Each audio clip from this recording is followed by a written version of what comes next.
Okay students, so what we are doing now is हम understand करेंगे how the cloud computing evoluted. That means we are going to understand the topic evolution of cloud computing. So basically I'm just going to tell you one after the other what computing we used in earlier sessions, days, and then we move to next and then to the next scenario. So earlier what we were using the serial computation. What was the serial computation? Serial computation was when we had only single processor, right? And with the help of single processor, we used to execute the instructions in sequential manner, right? So we had only one processor and the instruction will be executed in sequential manner. So you can just understand if there are 8 bits of instruction, those particular will be executed one after the another only. जब तक एक execute नहीं हो जाएगा, एक execution finish नहीं होगा, तब तक सेकंड एग्जीक्यूशन का नंबर नहीं आएगा, right? So that is the concept we used in earlier days and in traditional computing, right? So this was called as the serial computation, where a problem is broken into discrete series of instructions and these instructions are executed sequentially. That means sequentially means one after the other, and this is how the name serial is defined for this particular type of computing. Now we were using only one processor. That means the execution used to take place with the help of single processor. Only one instruction may execute at any moment in time. That means at a single point of time, only one instruction can be executed.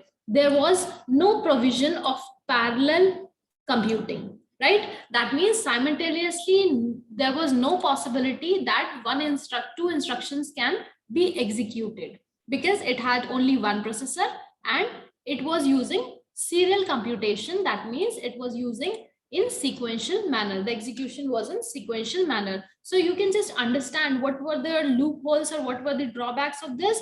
It will take hell lot of time to complete a particular execution, right? If a particular problem was a complex or a large problem. So for small problems or for small instructions, it was easy to get executed on time. But if it was a complex computation problem, then it would take longer, much longer time. That was not efficient, right? So this is what the serial computation is defined as. This is the problem. Let's say this is the single processor we are using and the instruction is being divided into discrete or broken down into discrete point of time, that is t1, t2, t3 till tn, right? So what we had is we had this particular processor and these instructions are being executed one after the another, right? So this is the serial computation. This is called as the serial computation. Sometimes it was also called as in sequential form. So it has a lot of drawbacks regarding the problems where we used to have complex computation problem. It would take much longer time and it would not a easy job for to be done, right? Now next thing is when we talk about parallel computing, for avoiding the problems or the drawbacks which are being encountered in serial computation, those particular problems were removed with the help of this type of computation that was called as parallel. So as you can see, the name suggests is serial defines the sequential, right? Serial defines the sequential, while when we talk about parallel, parallel is defining what? Parallel is defining simultaneous.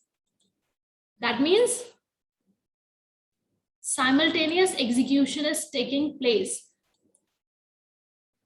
which will help you to do the task in less amount of time as compared to the serial computation, right? So what was the concept here is again, This is the simplest form, that is parallel computing is the simultaneous. So you have to remember these particular words. For serial, it is sequential. For parallel, it is simultaneous. Parallel computing is the simultaneous use of multiple compute resources to solve a computational problem. So earlier we were using single processor.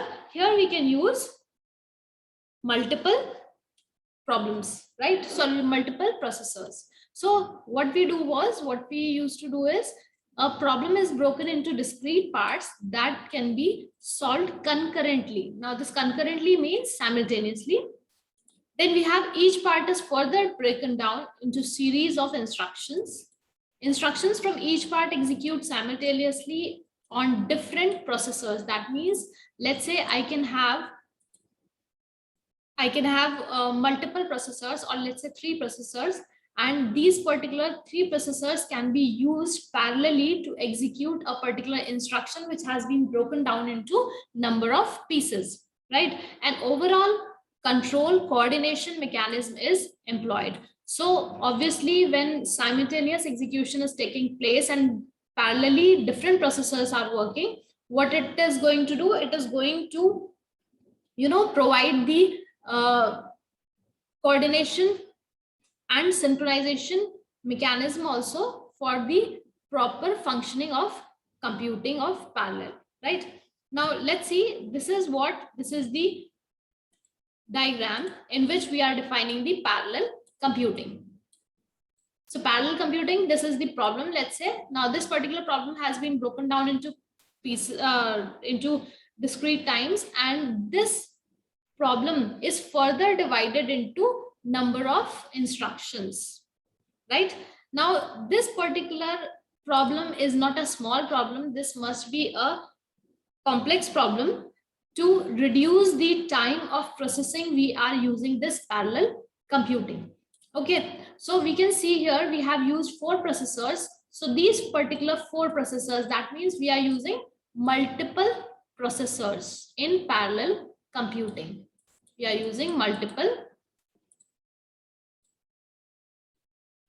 processors which are simultaneously executing the instructions. So simultaneous instruction is being executed. That is why it is called as parallel. And then we can also use a word concurrent. So these are the terminologies which are technically used for this particular type of computation, right? So this is called as the concurrency. Now these particular processors are multiple processors which are working in parallel, and these instructions are being executed by different processors. Now you can just see how the time has been lowered down of execution. That is, let's say if this particular instruction would take 5 minutes, example, I'm talking about this instruction will take 5 minutes.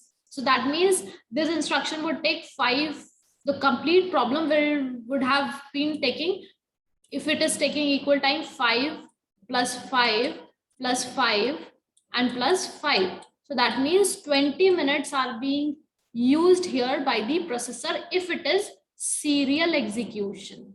If it is serial computation, then it would have been taking 20 minutes. While when I talk about parallel computation, the time has been lowered to 5 minutes or somewhere around that, because it is going to take the execution parallelly. So this is how the parallel computation is working. Now, this is what the computation problem should be able to be broken into parts, into discrete pieces of work that can be solved simultaneously, execute multiple program instructions at any point of time or moment in time, while in serial it was only single instruction can be executed at a given point of time, be solved in less time with multiple compute resources than with a single compute resources. So this is how the difference between the parallel and serial computation is being defined. The compute resources are typically a single computer with multiple processors, cores, an arbitrary number of such computers connected by a network. So compute resources can be of any type. It can be that there is a single computer and multiple processors are present over there. and they are being used for executing the instructions, or there can be a possibility that arbitrary number of computers can be used over a network, right? So this is what the parallel and serial computation is used. So serial was the starting point where we use serial computation. To avoid the disadvantages of serial computation, we included the parallel computation. So this is how the network is defined. Let's say this is a network with multiple standalone computers. So these are multiple standalone computers. So we have 1, 2, 3, 4, 5, 6. These are 6 standalone computers, and they are connected with the help of a network, and they are forming a large cluster of computers. So cluster means just a group of computers, and they have what? They have memory, they have processors, and they are being used for the particular problem, and a problem can be divided into number of processors that can execute parallelly. So this is how the network is being defined for the parallel computation.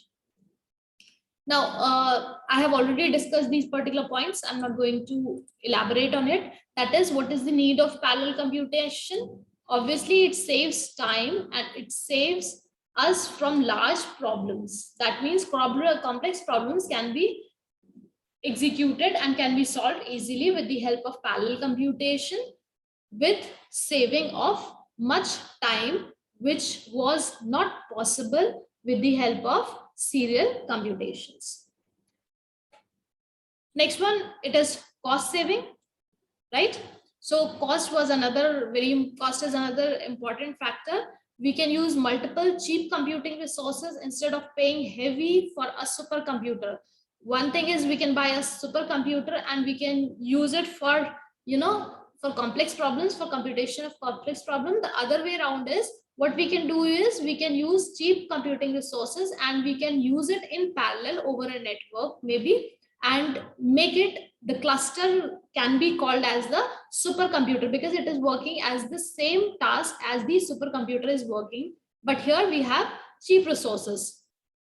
Then overcoming memory constraints. Obviously, when we have single computers have finite memory resources, then it is being used as a cost purpose. For large problems, using the memories of multiple computers may overcome this obstacle. So we combine the memory resources of multiple computers, then we can easily fulfill the memory requirements of the large size problems. So how this is being done, you can see here. Let's say we have 6 standalone computers and we are using